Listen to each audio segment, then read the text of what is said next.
First of all, and I can't, this sounds so pragmatic, but it's got a lot of great parts in it. And that's the engine that makes plays get done. People will want to play those parts, and good people will want to play them.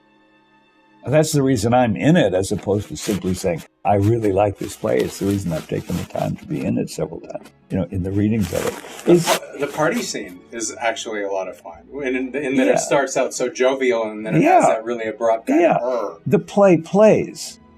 This play is beautifully written. This play is invested with very specific personal sense and passion. This play has not only beautiful language, but language that is speakable from a dramatic, in playing a scene. You either like a play, you either respond to a play or you don't.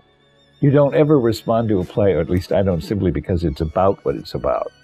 You respond to the people, you respond to the language, you respond to the indefinable thing that is the evident personal passion of the playwright. Now, I could read a play that handled these matters from the Trojan War from more or less exactly the same perspective, and I wouldn't respond to it at all. Knowing the theater scene, and I'm sure that you probably have a good sense of not just the New York or the Los Angeles theater scene, but, the regional theater. Oh, yeah, I've done a lot of that. You could see Dress of Fire as having a powerful impact regionally?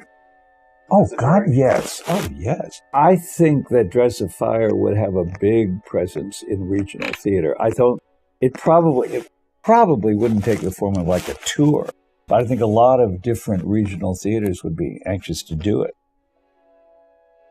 This play has its own power. Some plays that are written about those old Greek events, but are written in the modern day, are overwhelmed by the originals. But this play isn't. It has its own passion and its own power and its own kind of language.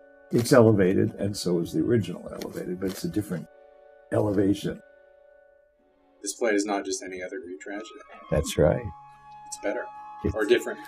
Well, you can't say it's a better play than Euripides. I mean, I think that any playwright would be personally embarrassed to have that said. Those are great plays. This is another great play. This is another great play that has some of the same characters that some of those old great Greek plays have. But it has its own language, its own passion, its own personal power, personal on the part of the playwright. It doesn't look like a warmed over version of anything. It's got its own power going, its own power source. And that power source is Nina, the playwright. And you can feel that a person wrote this, not as an imitation of a play by Euripides, but as a whole other take. It's set in an ancient time. It leaves the audience to draw the parallels between that time and this. It doesn't say, there's no character that steps forward and says, and if we look at our country today, we see that it was just like it was then. Would you say that you felt, or you would be able to have ascertained that it was a play written by a woman? No. A really good play, you can't tell.